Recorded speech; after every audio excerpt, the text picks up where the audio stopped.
you for standing by. Welcome to the WIX Q4 2023 earnings conference call. At this time, all participants are in a listen-only mode. After the speaker's presentation, there will be a question-and-answer session. To ask a question during the session, you will need to press star 11 on your telephone. You will then hear an automated message advising that your hand is raised. To withdraw your question, please press star 11 again. Please be advised that today's conference is being recorded. I would now like to hand the conference over to your speaker, Emily Liu, Investor Relations. Please go ahead. Thanks, and good morning, everyone. Welcome to WIX's fourth quarter and full year 2023 earnings call. Joining me today to discuss our results are Avishai Abrahami, CEO and co-founder, Nir Zohar, our President and COO, and Lior Shemesh, our CFO. During this call, we may make forward-looking statements, and these statements are based on current expectations and assumptions. Please consider the risk factors included in our press release and most recent Form 20-F that could cause our actual results to differ materially from these forward-looking statements. We do not undertake any obligation to update these forward-looking statements. In addition, we will comment on non-GAAP financial results and key operating metrics. You can find all reconciliations between our GAAP and non-GAAP results in the earnings materials and in our Interactive Analyst Center on the Investor Relations section of our website, investors.wix.com. With that, I'll turn the call over to Avishai. Thanks, Emily, and good morning, everyone. 2023 was a milestone year for WIX. We maintain our leadership position as the go-to web creation platform for any user and any business, grew market share for the best-in-class innovation, executed successfully on key initiatives, and achieved strong growth with record profitability. The incredible progress we made this year positions us to accelerate growth in 2024, and we now expect to exceed the targets outlined in the 3-year plan we provided at our August Analyst Day. Lior will walk through the details around our updated expectation in a few minutes. For me, 2023 will be remembered as the year of a pivotal advance in our product suite. We started off the year labeled by others a company facing potential AI disruption. Since then, we believe we've proven ourselves not only to be a beneficiary of broader advancement, but also an AI leader among peers. We have spent the past 8 years developing and embedding AI technology in our product, as well as across our operation. This year, we meaningfully extended an already impressive toolkit of AI capabilities to include new AI-powered features that will help WIX users create visual and written web content more easily, optimize design and content layout, write code and manage their website and businesses more efficiently. The key AI products introduced in the last year include an AI chat experience for businesses, responsive AI design, AI code assistant, AI meta tag creators, and AI text and image creators, among several other AI design tools. We also recently released our AI site generator and have heard fantastic feedback so far. I believe this will be the first AI tool on the market that creates a full-blown, tailored, and ready-to-publish website integrated with relevant business application based on user prompt. Our technology has benefited all our users, with both our creators and partners having shown excellent engagement over the past year. In fact, the majority of new users today are using at least one AI tool on their web creation journey. This has resulted in reduced friction and enhanced the creation experience for our users, as well as increased conversion and improved monetization. We expect our AI technology to be a significant driver of growth in 2024 and beyond. We also leverage AI to improve many of our internal processes at WIX, especially research and development velocity. This includes an open internal AI deployment platform that allows for everyone at WIX to contribute to building AI-driven user features in tandem. We also have a Gen AI-based platform dedicated to conversational Assistant, which allow any product team at WIX to develop their own assistant tailored to specific user needs without having to start from scratch. With these platforms, we are able to develop and release high-quality AI-based features and tools efficiently and at scale.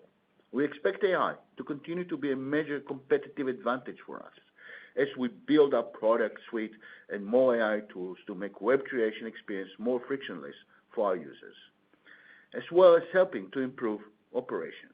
In addition to AI, we made a huge step in our offering for partners this year with the introduction of Studio, our cornerstone partners web development platform.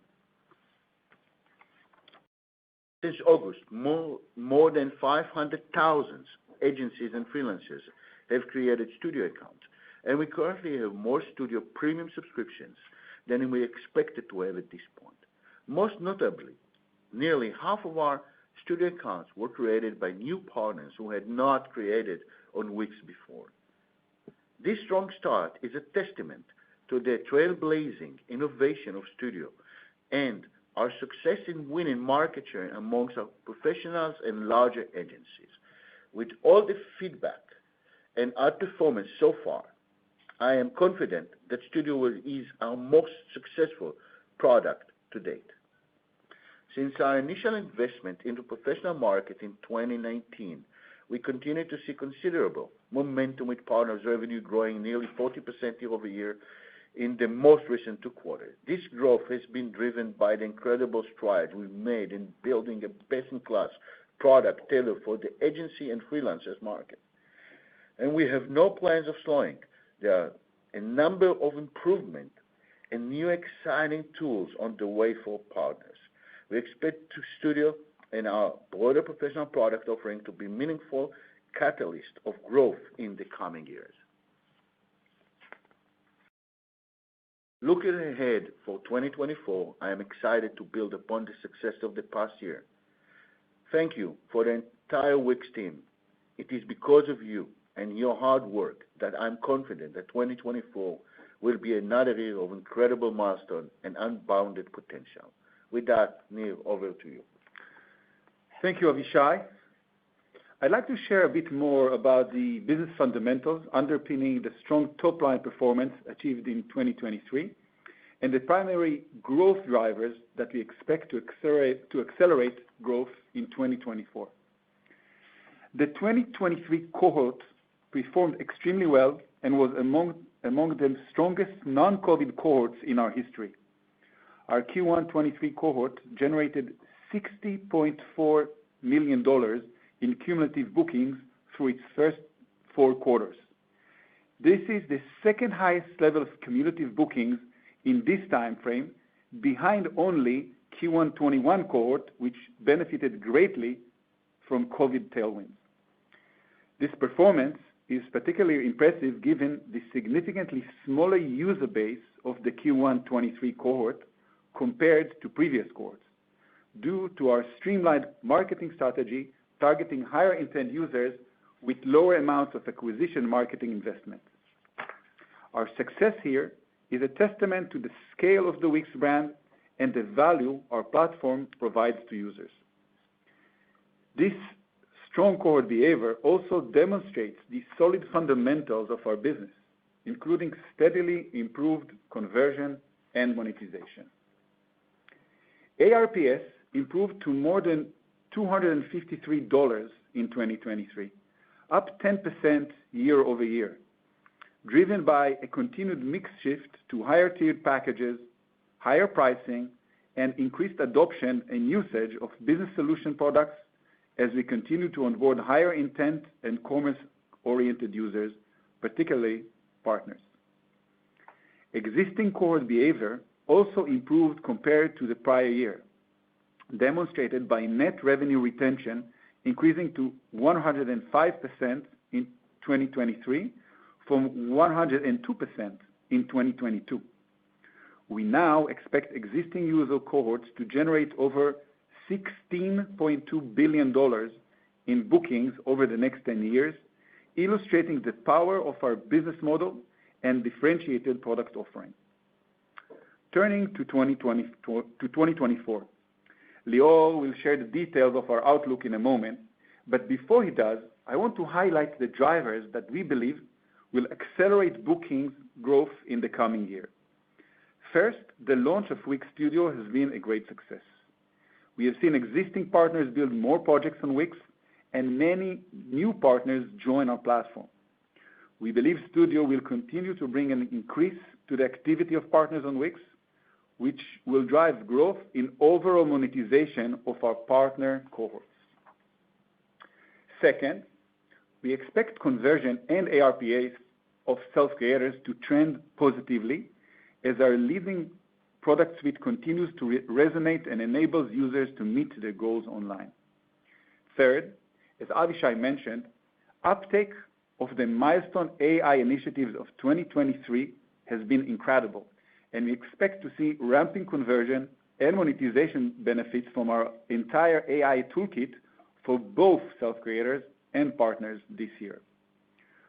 Fourth, we expect continued success in bringing on new businesses and commerce users that generate GPV and adopt business applications. We will also benefit from the compounding growth of GPV from existing commerce users. Finally, we've recently implemented higher pricing for new and existing subscriptions. This recent price action is part of our goal of aligning the continuously growing value we deliver to users to the price they pay. Our users have responded extremely well historically, with strong retention within our cohorts during past increases, which provides us with the confidence that our approach to pricing is working. Following our price increases in 2019 and 2022, as well as this one, we believe there is still considerable room to continue to increase price as we innovate and deliver incremental value to users. We expect to continue to explore potential price actions at a similar cadence going forward.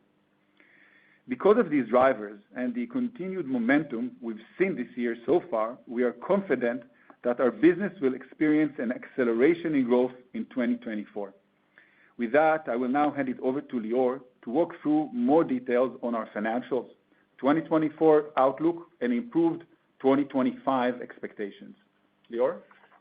Thanks, Nir. We finished 2023 on a very strong note, which we believe puts us on a great path going into 2024 and 2025. As our business fundamentals continue to improve, we have seen early success with WIX Studio and our AI products, as well as in improving the macro environment, giving us confidence in our ability to accelerate year-over-year bookings growth in 2024, which we believe puts us on a track to accelerate year-over-year revenue growth in 2025. We now expect to outperform the 2024 targets we shared at our Analyst Day in August, and believe that we will significantly surpass the Rule of 40 in 2025. Before I go through the details of our 2024 outlook, I want to quickly summarize our Q4 and full year of 2023 results. Note that all financial data are non-GAAP unless otherwise noted. Q4 total revenue was $404 million, up 14% year-over-year. Revenue growth was driven primarily by partners' revenue, which grew 38% year-over-year. As Avishai mentioned, Studio is off to a great start, exceeding our expectations. Creative subscriptions revenue in Q4 grew nearly 12% year-over-year, and business solutions revenue in Q4 grew 20% year-over-year. We expanded total gross margin in Q4 to 70%, and operating income grew to nearly $65 million, or 16% of revenue. In Q4, sales and marketing expenses grew quarter-over-quarter to $92 million, as we increased our investment in the WIX Studio brand. While we expect to continue gaining leverage on marketing due to our streamlined marketing strategy, especially with self-creators, we plan to continue investing in the Studio brand in 2024. Q4 free cash flow, excluding headquarters and restructuring costs, was over $19 million, or 22% of revenue, as we continue to benefit from high operating efficiencies.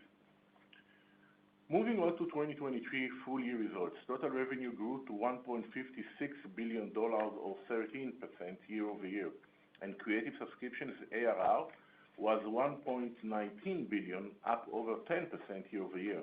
We ended 2023 with a total gross margin of 68%, an improvement of nearly 500 basis points compared to 2022. Throughout the year, we benefited from improved efficiencies in hosting and infrastructure costs and optimization of support costs, partially aided by integrating AI into our workflows. Creative subscriptions gross margin expanded to 82% in 2023, and business solution gross margin grew to 29% for the full year as we continue to benefit from improving margin in WIX payments. In 2023, we generated a total of $246 million in free cash flow, excluding headquarters and restructuring costs, a margin of 16% of revenue ahead of our prior expectations and guidance. This included break-even free cash flow in our partners business, a significant milestone and 1 year ahead of our 3-year plan. This was a result of strong, sustained growth as well as improved gross margin and meaningful operating leverage driven by the broader efficiencies implemented over the past 2 years.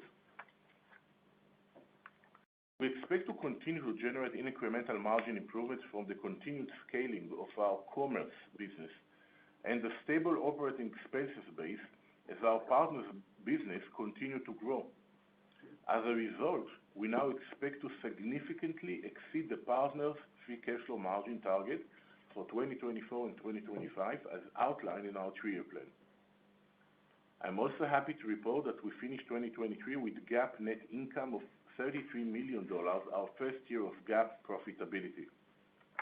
This profitability was due to the careful management of costs throughout the last couple of years, including stock-based compensation costs, which declined as a percent of revenue for the third straight year. These results demonstrate the fantastic growth and incremental profitability of our business. We re-accelerated year-over-year revenue growth due to a strong fundamentals of our user codes and a strong cadence of product innovation, the continued returns from the cost efficiency culture we have implemented at WIX over the last couple of years, and the half drove strong incremental profits.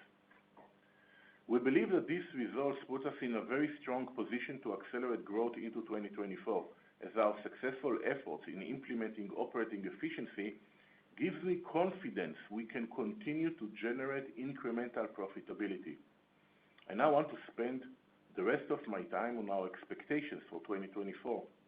We are reintroducing annual bookings guidance due to the improved visibility and confidence in our business, a stable and positively trending macro environment and strong core behavior, particularly in our partners business. For the full year 2024, we expect total bookings of $1.78 to $1.81 billion, or 12 to 14% year-over-year, an acceleration from 2023. We expect year-over-year growth of total bookings to accelerate in the second half of 2024 to 15%, as at the high end of the guidance range. In particular, the acceleration is expected to be primarily in creative subscriptions bookings, bringing it to double-digit year-over-year growth in the second half of 2024. This anticipated growth positions the business to achieve accelerating year-over-year revenue growth in 2025. Neil will walk you through the drivers of our bookings growth in 2024, and you can find additional information in the shareholder update. For the full year 2024, we expect total revenue to be $1.73 to $1.76 billion, or 11 to 13% year-over-year. We expect revenue in Q1 2024 of $415 to $419 million, or 11 to 12% year-over-year. We continue to operate the business in an efficient manner, as evidenced by the meaningful operating leverage we generated in 2023 on both a GAAP and non-GAAP basis. We plan to operate with the same efficiency in 2024 and expect strong growth in gross profit due to anticipated gross margin improvements on a year-over-year basis. For the full year 2024, we expect non-GAAP total gross margin of 68 to 69%, with non-GAAP business solution gross margin to be approximately 30% for the full year, ahead of the plan we shared in August. We also expect to generate additional leverage due to minimal growth in operating expenses year-over-year. We expect non-GAAP operating expenses to be 51 to 52% of revenue for the full year, also better than our August plan, and non-GAAP sales marketing to remain similar to 2023 at roughly 23 to 24% of revenue. We will continue with marketing activities related to WIX Studio throughout 2024 as we capitalize on the growth we have seen since its launch. We anticipate that our strong growth in operating efficiency will generate positive GAAP operating profit and net income in 2024. We expect to generate free cash flow excluding headquarters cost of $370 to $400 million, or 21 to 23% of revenue in 2024. We expect this free cash flow guidance in combination with our share repurchase activity will translate to more than $6 in free cash flow per diluted share in 2024, ahead of our 3-year plan. As we continue to responsibly manage dilution, we expect stock-based compensation expenses to decline for the third consecutive year as a percent of revenue to approximately 13% of revenue in 2024, in line with our 3-year plan. We expect capital expenditures, including costs associated with our new headquarters build-out, of approximately $7 to $10 million in 2024.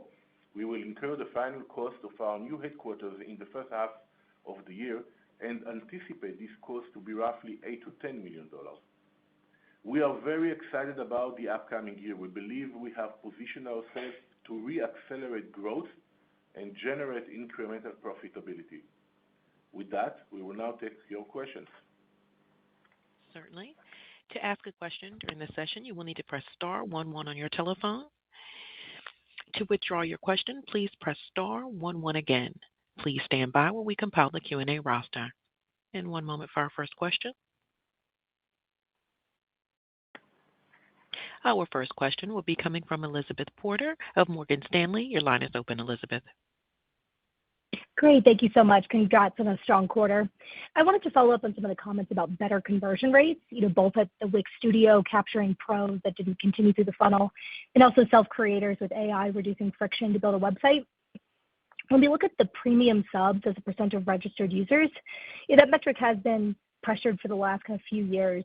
So should we see this ratio start to improve in 2024? And if not, where would you point us to track the success on better conversion rates? Thank you. Well, I think, hey, Elizabeth, it's Nir. I think that generally premium subs, whether as a percentage or as an absolute number, is probably not the best KPI to look at, since it may be significantly impacted by different things like our general goal to drive to get more higher intent, better users that are willing to spend more on the platform.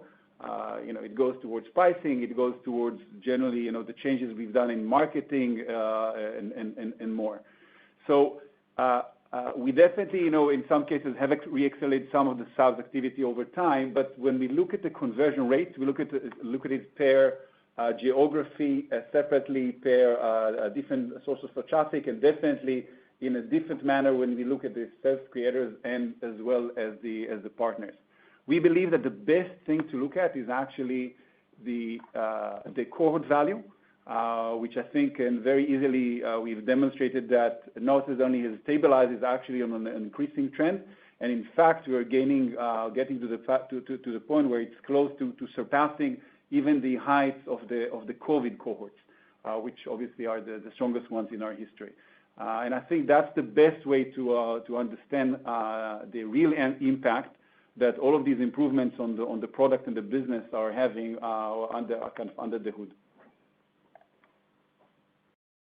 Great, thank you. And just as a follow-up, I wanted to ask on just the algorithm between top-line revenue growth and investment. Given your initial 3-year plan suggested roughly unchanged revenue growth, and now we're seeing an improvement with growth expected to accelerate in 2025, how do you think about the levers of investment? Understanding you guys are still exceeding the Rule of 40 in 2025, just helpful to understand the framework around the opportunity to invest versus maybe less of a need given the prior investment before. Thank you. So, Elizabeth, as we mentioned before, I think that, the only way, obviously, to significantly overpass the Rule of 40 has to be a combination of both profitability and growth.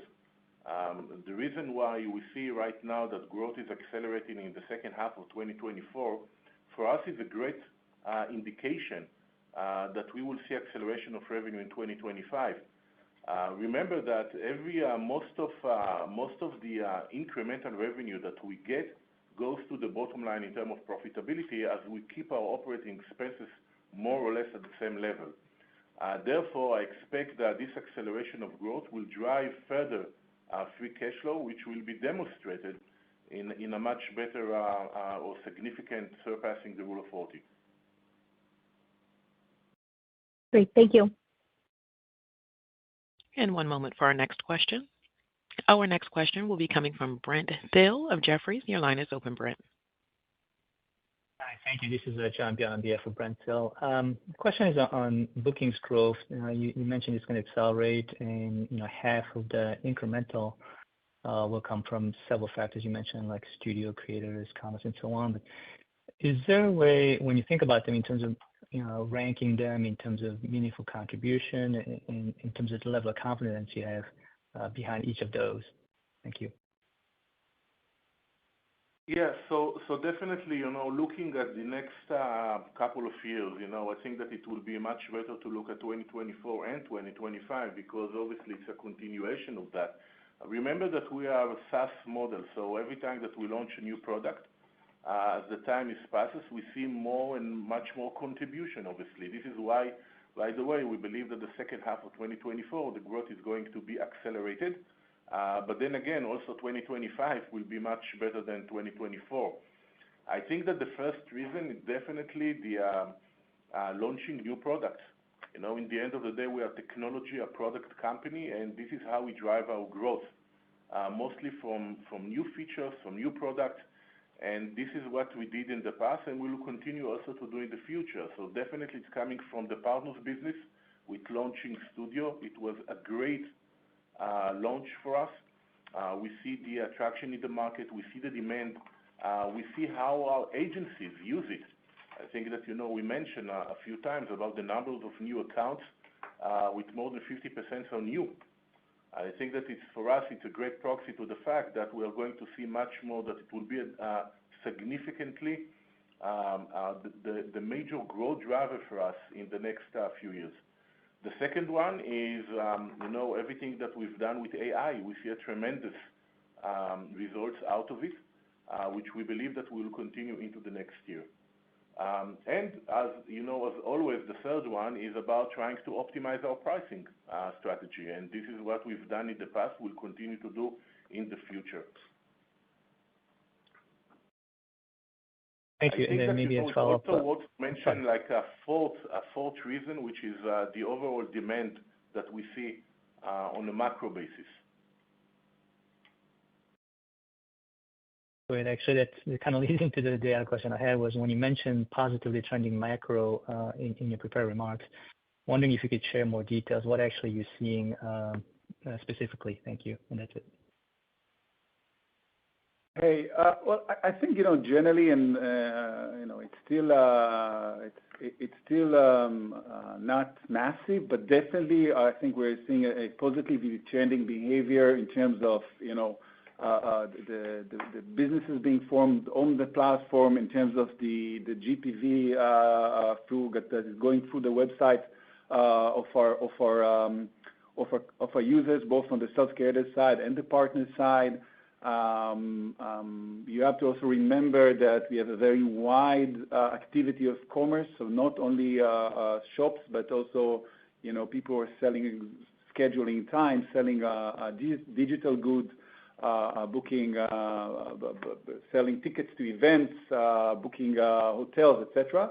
And I think that in most of these cases, we're seeing a positive upward trend. So I think that's what makes us feel a bit more comfortable about the macroeconomy. Thank you very much. And one moment for our next question. And our next question will come from Yigal Arounian of Citi. Your line is open. Hey, good morning, everyone. Great to see all the strength in the product pipeline, all the innovation here, the kind of expectations for more coming through. I don't know if there's anything that you can comment on, on the new things that are coming up in the pipeline that you're talking about here, and maybe specifically on AI Site Generator. If there's more you could share on what early users are seeing, what you're seeing from them, and when we could expect a more general launch of that. Of course. I think that I'll start with the site generator. So we released what I would call version 1. It's a great way for people to start with their website, meaning that you come in and you say, I'm a spa in New York City, and I specialize in some specific things, and the AI will interview you on what makes your business unique, where you're located, how many people, tell us about those people, and the staff members, and as a result, will generate a website for you that has great content, right? And the content will be text and images. The other thing that then will actually get you to this experience where you can choose how you want to have the design look like. And the AI will generate different designs for you. So you can tell it, well, I like this thing, I want a variation on that, I don't like the colors, please change the colors. Or I want colors that are more professional, or I want colors that are blue and yellow. And the AI will do it for you. On the other hand, you can also say, well, I don't really like this design. Can you generate something very different or generate a small variation of that? In many ways, a bit similar to Midjourney, what Midjourney is doing with the images, we are doing with a full-blown website. And the result of that is something that is probably 70% of the website that you need to have on average, right? Sometimes it's 95%, but sometimes it's less than that.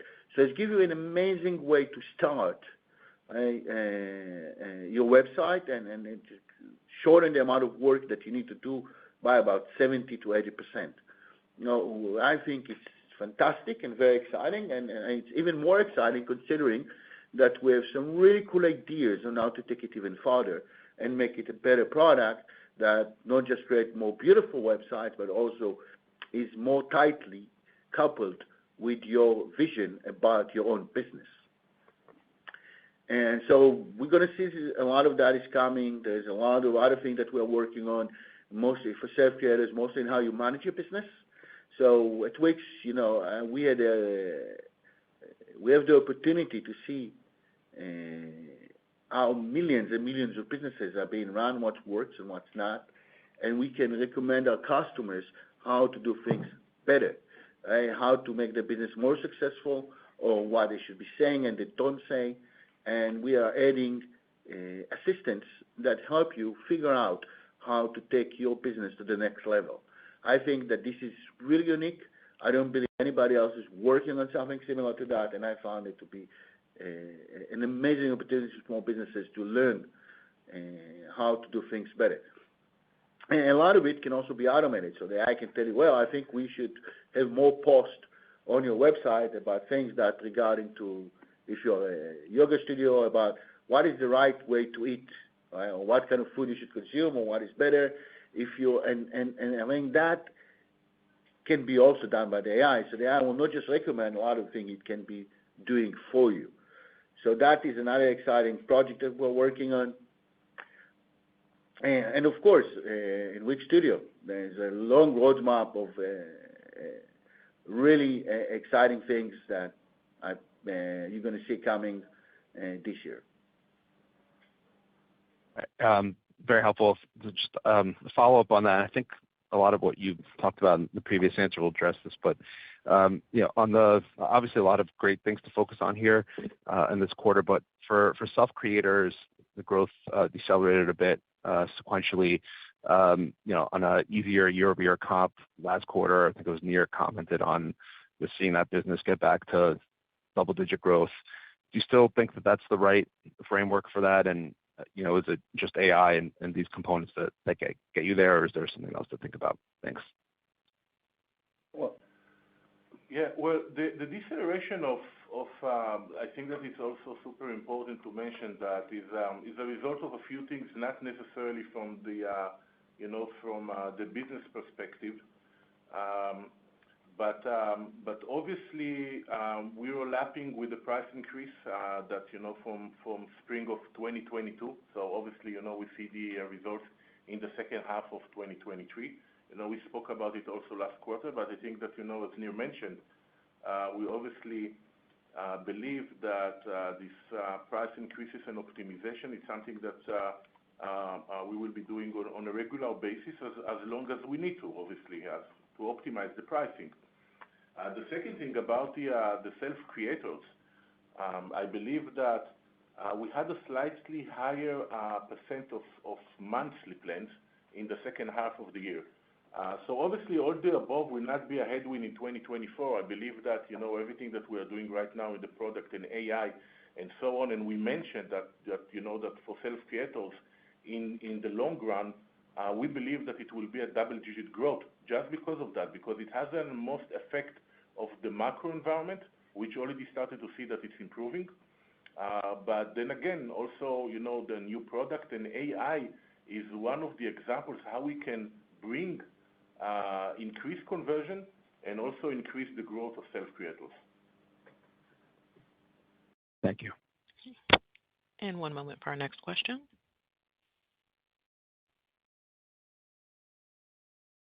Question will be coming from Mark Mahaney of Evercore ISI. Your line is open, Mark.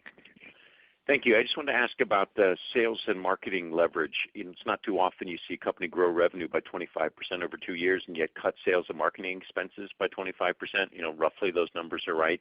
So just talk about the sustainability of that. Is it due to the increasing contribution from partners' revenue? Is it due to the fact that you've reached enough brand awareness and scale where sales and marketing can become more of a fixed cost, going forward? I know you gave guidance for this upcoming year about where sales and marketing is, but just talk through again the pretty significant leverage you have and the potential for keeping that just as a fixed expense going forwards. Thank you.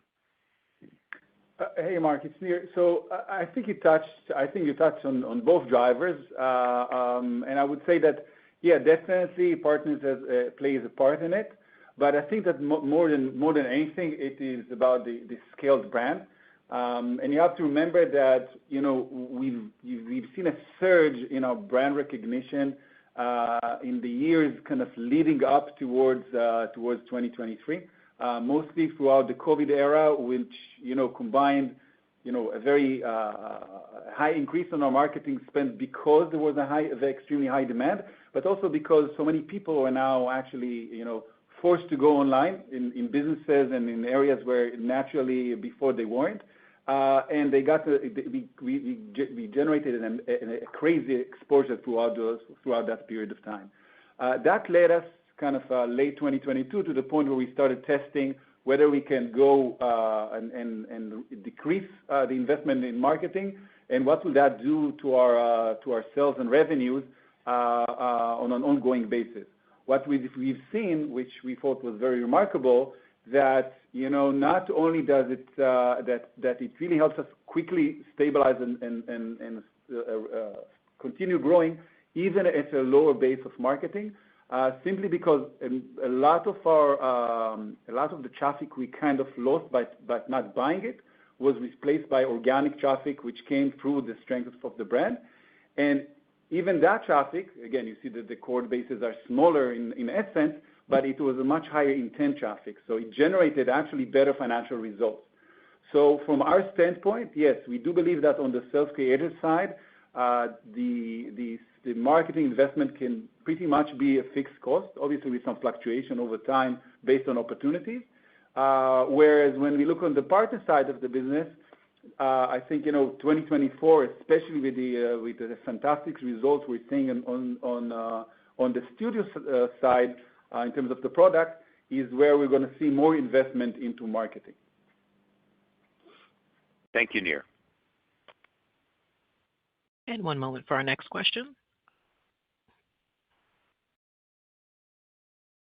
Our next question will come from Chris Zhang of UBS. Chris, your line is open. Hi, thanks for taking our question. As you discussed a little bit in the release in the shareholder update about the pricing increase that's currently underway, I just wonder if you could share a little more detail about the extent of the pricing increase on which products, for example, and the level compared to 2022 you're thinking about, and also the timing and how that factors into your guide this year. Thank you. So, hey, Chris, it's Nir. I think I'll kick this off and then hand it over to Lior to talk about, how the modeling and the guidance part of it. But generally, there's a variation, obviously, between different geographies and different kind of subscriptions in terms of what is the increase in percentage. I would say roughly 5 to 15%, really depends on those different parameters. And the cadence, again, because, for new prices, in the US and in Europe are already in place, and they're going to be expanded globally. And in terms of the cadence for these subscriptions, obviously they only increase when they renew.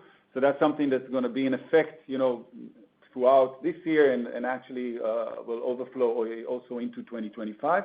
Lior can share more about his thoughts on the guidance. Yeah. So with regard to the price increase, we obviously took it into consideration when we provided the guidance for those places that we actually tested and implemented the price increase.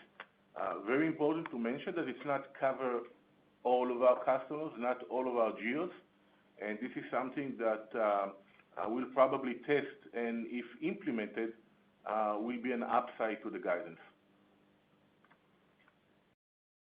Understood. That's super helpful. And if I may, I think just a quick follow-up. Just for your revenue by region, Asia is a smaller part, and usually that fluctuates a little bit. And if our calculation is correct, the Asia and other region actually saw a slight Q-on-Q decline. Can you maybe talk about the drivers behind that? Thank you. Yeah, are you talking about the North America revenue? Sorry, the Asia and the other. Asia and other.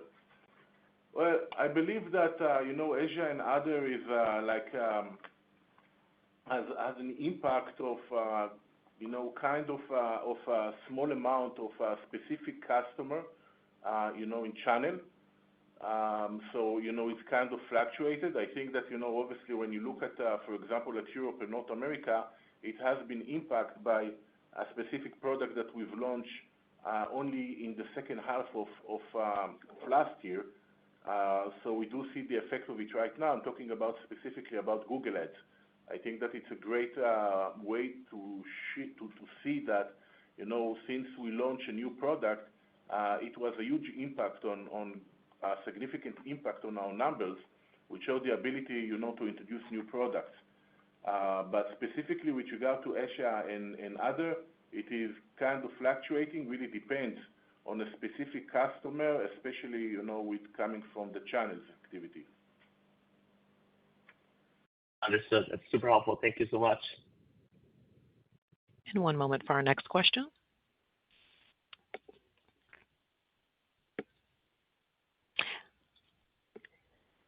Our next question will be coming from Trevor Young of Barclays.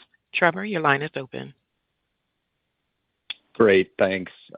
First, on the expanded partner revenue share, can you just kind of walk us through how the accounting works there and the timing of the impact? As I understand it, it's a contra revenue and maybe recognized in arrears, and just trying to understand, how that potentially impacts revs later this year for partners. Sure. So the revenue recognition will be on a net basis. So for example, if we got a $1,000 from partner, and his share is about 20%. So we are going to recognize only the 800, over the period of the service, as any other subscription that we do, very similar to that, but it will be just on a net basis. So there will be no impact on the profitability or the gross margin, for example, or the operating profits. I believe that this kind of program, together with the amazing studio, the product that we just launched, I think that it's a combination that it's a win-win. From one end, it's a great solution to our partners. On the other end, is a great business for them. Actually, providing them the ability to be a SaaS model on getting a subscription base for a very long period of time, as we are. So I believe that it's not going to have an effect or any impact on the margins, but definitely we believe that it will be one of our significant growth drivers for the future. That's really helpful. And as a follow-up, the 33% margin in business solutions in 4Q, what drove that outsized step up? Was that pricing actions in Google Workspace? And then on the implied step down to 30% for fiscal 24, is that just kind of a mix of more payments versus Google Workspaces? So there are like many reasons. I think that the number one reason is obviously, payments. When usually Q4, with all the holidays and so on, you have increase in GPV. Increase in GPV, it means that the increase in the volume of payments when payment is going up, so we get a better profit. We always say that. And by the way, one of the reasons why we believe that the gross margin of business solution will be increased in 2024 is this is the reason. We see that payments scaling up, and with that, we see better margins. Great. Thank you. And this concludes our Q&A session. I would now like to turn the conference back to the company for closing remarks. Thanks, everyone, for joining us today, and we'll talk to you next quarter. Thanks. Bye. This concludes today's conference call. Thank you for participating. You may now disconnect.